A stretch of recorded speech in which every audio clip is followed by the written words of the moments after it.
Cette histoire se déroule au Togo, dans l'année 2003. Bonsoir frère jumeau. Bonsoir Paul.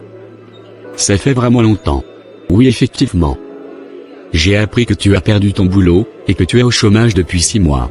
Oui vraiment. J'ai déposé mon dossier un peu partout, mais sans suite.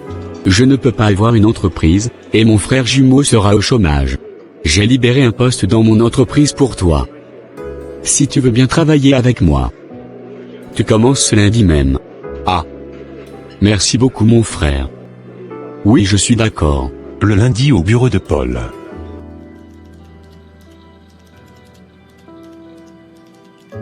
Bienvenue mon frère, à Keil Corporate.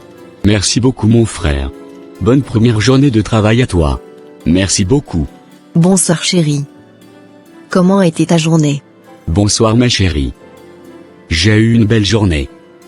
Aujourd'hui Paulin a commencé à travailler à l'entreprise. Ok, c'est gentil de l'aider.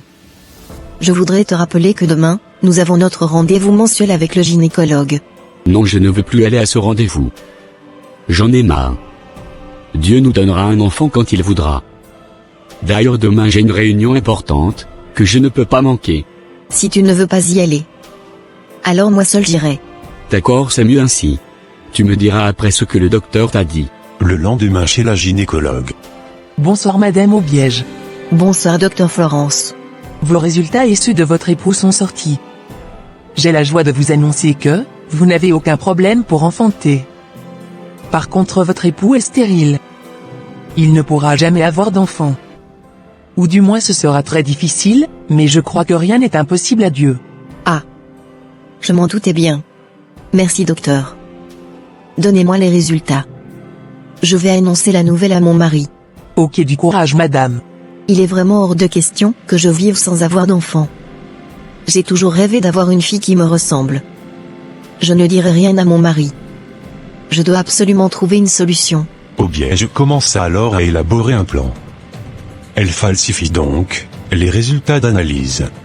Dieu est bon. Il m'a exaucé. Waouh ma chérie. Pourquoi tu es si contente? La gynécologue m'a dit que nous n'avons aucun problème. Elle m'a prescrit quelques comprimés, et d'ici quelques mois, je pourrai tomber enceinte.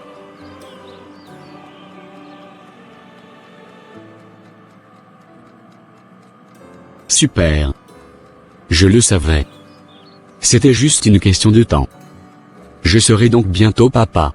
Bon. Maintenant que les dés sont lancés, je dois rapidement trouver le moyen de tomber enceinte. Et je connais la personne idéale pour ça. Mon beau-frère. Il ressemble tellement à mon mari, que même si les enfants naissent, personne ne soupçonnera jamais qu'ils ne sont pas de mon mari. Mais celui-là, n'acceptera pas de trahir son frère. Je crois que j'aurai besoin de l'aide d'un marabout. Avec l'aide d'un marabout, Aubiège réussit à convaincre son beau-frère et à le séduire. Bonsoir grand marabout. J'ai un problème un peu urgent. Et je crois que vous pouvez m'aider. Oui effectivement, quel est ton problème? Mon mari est stérile, j'ai donc décidé de faire mes enfants avec son frère jumeau. Mais je pense que son frère refusera de le trahir. C'est pourquoi je veux que vous me fassiez quelque chose pour que mon beau-frère accepte ma proposition. Ah je vois. Ok. Tu auras besoin d'un cola pour avoir la parole puissante. Peu importe ce que tu diras, il acceptera. Et secondo, il te faudra un parfum d'attirance, tu te parfumeras avec en sa présence. Là, il ne pourra pas te résister. Il fera tout ce que tu veux. Ok baba. Je vous dois combien? 60 000 francs seulement, le lendemain soir. Bonsoir beau-frère. Comment ça va? Ça fait vraiment longtemps que je ne t'ai plus vu. Belle sœur. Oui, vraiment, ça fait bien longtemps. Je vais bien grâce à mon frère qui m'aide pour le boulot. Et toi comment tu vas? Moi ça ne va pas. Tu sais bien que moi et ton frère, nous sommes à la recherche d'enfants, depuis 5 ans sans succès. J'ai appris par le médecin hier que, ton frère est stérile, mais je ne veux rien lui dire. Donc, je ne pourrai jamais avoir d'enfant. À moins que, tu m'aides. T'aider? T'aider comment? Attends, excuse-moi. Je vais aux toilettes et je reviens. J'espère que cette femme ne veut rien me proposer de bizarre. Elle a intérêt à ne pas faire du mal à mon frère. Aubiège va dans les toilettes et mit tous ses armements mystiques pour contrôler son beau-frère. en mettant ce parfum d'attirance sur moi. Je veux que mes ondes se connectent aux ondes de Paulin. Et qu'il ne puisse pas résister à ma beauté. Qu'il me voie désormais comme une femme, et non comme sa belle-sœur. Et qu'il accepte de devenir mon amant. Bon, comme je le disais, je veux que tu m'aides. Je sais que tu as déjà eu un enfant avec ta femme. Donc toi, tu n'es pas stérile. J'aimerais donc te proposer de devenir mon amant. Ainsi je pourrais donner des héritiers à ton frère. Et puisque vous vous ressemblez tellement toi et Paul, personne ne se doutera jamais de rien. Pas mal la proposition. Tu n'es pas mal en tant que femme. Ok, je suis d'accord. Je pourrais ainsi aider mon frère. Merci Paulin. C'est ainsi que, Paulin et Obiège commencèrent à tromper Paul. Quelques mois après, Obiège tombait enceinte. J'ai une bonne nouvelle à t'annoncer chérie. Je suis enceinte. Nous allons enfin être parents. Enfin. Je suis vraiment heureux. Je savais que ce n'était qu'une question de temps. J'aimerais aller remercier personnellement notre gynécologue. Oh non. Elle ne travaille plus dans cette clinique. Elle a été transférée dans une autre ville. J'ai donc commencé à me faire suivre dans une autre clinique. Ah zut. C'est dommage. Obiège accoucha des jumeaux, une fille et un garçon. Que viens-tu faire ici? Je t'avais dit de ne pas venir chez moi. Je ne suis pas venu te voir, je suis venu voir mes enfants. Tais-toi. Ton frère est ici, il pourrait tout entendre. Je me demande comment j'avais pu trahir mon frère. Peut-être que tu m'avais envoûté. Laisse-moi te dire. Petite sorcière, que ton sort ne fonctionne plus sur moi. Si tu ne veux pas que je raconte tout à mon frère, il faut m'acheter une voiture pour mon silence. Tu me fais du chantage? Où vais-je trouver de l'argent pour t'acheter une voiture? Je ne travaille pas, je dépends financièrement de mon époux. Ça, ce n'est pas mon problème. Débrouille-toi. À bientôt. Petite sorcière. Tu es vraiment un salaud. Comment vais-je régler ce problème? En tout cas, une chose est sûre, je ne peux pas payer de voiture à ce type. Déjà moi-même je dépends de mon mari. Il ne me laisse pas le choix. Je suis obligée de l'éliminer. Mon marabout va m'aider avec ce problème. Obiège décida alors de tuer Paulin, pour pouvoir garder son secret. Baba, j'ai encore un autre problème. Le sort ne marche plus sur mon beau-frère. Maintenant il a décidé de me faire du chantage. Sinon il va tout raconter à mon mari. Je ne peux pas faire ce qu'il me demande. Je veux qu'il meure. Comme ça j'aurai l'esprit tranquille. Je vais te donner un poison hyper puissant. Tu vas trouver le moyen de le lui faire avaler. Et hop. Le problème sera réglé. Merci beaucoup. Bonsoir Paulin. On dit quoi? Tu as réfléchi à ce que je t'ai demandé? Oui, je suis d'accord. Je vais trouver le moyen de convaincre mon mari de t'acheter une voiture. Ok. Mais je veux ma voiture rapidement. Oui, tu l'auras, t'inquiète pas. Mange ton repas, ça va refroidir. Bon appétit.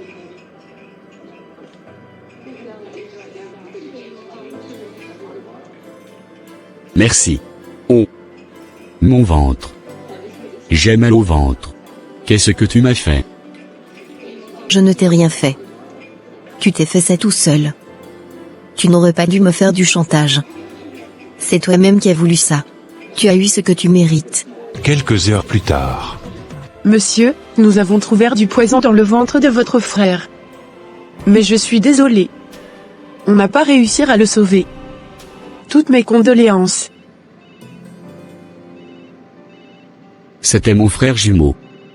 C'est comme si c'est moi-même qui suis mort. Je partage vraiment ta douleur chérie. Ton frère était comme mon frère. Dommage que Dieu l'ait rappelé très tôt. Il me manquerait beaucoup. J'ai vraiment mal. Ne t'en fais pas chérie. Ça va aller. C'est Dieu qui a donné. C'est Dieu qui a repris. Rendons grâce à Dieu. Lui seul sait pourquoi ton frère est mort si jeune. Je suis libre. J'ai mes enfants. Et en plus personne pour me faire du chantage. Je pourrais dormir en paix cette nuit. Paul décida d'aller chez un marabout pour se venger de celui qui a assassiné son frère. Bonsoir marabout, j'ai besoin d'une aide urgente. Explique-moi ce que tu veux. Mon frère jumeau est mort aujourd'hui, il a été empoisonné. Je veux que celui ou celle qui l'a tué meure aussi.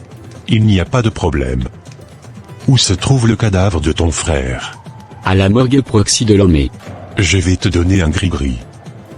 Que tu vas mettre dans sa main droite, avant qu'on ne ferme son cercueil.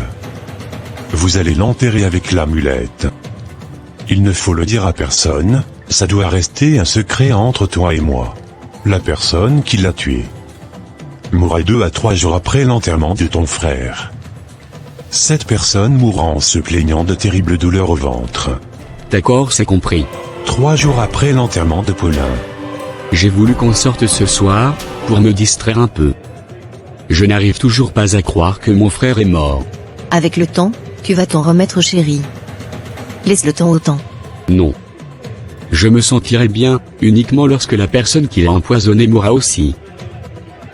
Ne dis pas des choses pareilles. La vengeance n'est pas une bonne chose.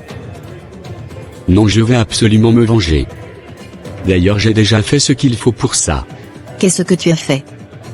Pourquoi je n'étais pas informé? Tout à coup Obiège commença à se sentir mal dans le restaurant, et mourut devant son mari de la même manière qu'elle a assassiné son amant et beau-frère Paulin. Malheureusement, Paul ne saura jamais pourquoi sa femme a décidé de tuer son frère. Ceci restera pour lui un mystère. Yé. J'ai mal au ventre.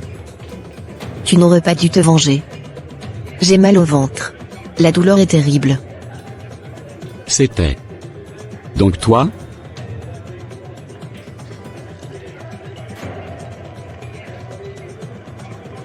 Ainsi se termine l'histoire d'Obiège, une femme qui n'a pas froid aux yeux pour atteindre ses objectifs, capable de tuer et de tromper son mari en ayant des enfants nés de l'adultère.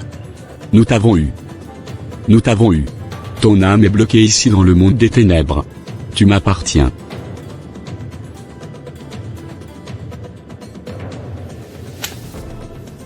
Au secours. Seigneur, aide-moi. Je regrette mes actes. Tu n'as plus la possibilité d'obtenir le pardon. Tu es déjà morte. Je t'ai eu. Tu es, à moi. Je m'appelle Obiège et voici mon histoire. Je regrette d'avoir vécu en prenant de mauvaises décisions, sans me soucier de Dieu. Je suis ici dans le séjour des morts. En attendant le jour du jugement dernier. Toi, si tu es encore en vie, c'est que tu as encore la possibilité d'arranger ta vie avec le Seigneur. Jésus, seul peut te sauver de ce lieu de tourment. Si tu veux donner ta vie à Jésus, et avoir une vraie relation avec lui, clique sur la barre de notification. Voici l'histoire d'Obiège qui lance un cri à la repentance. Donnez votre vie à Jésus, car la fin est vraiment proche.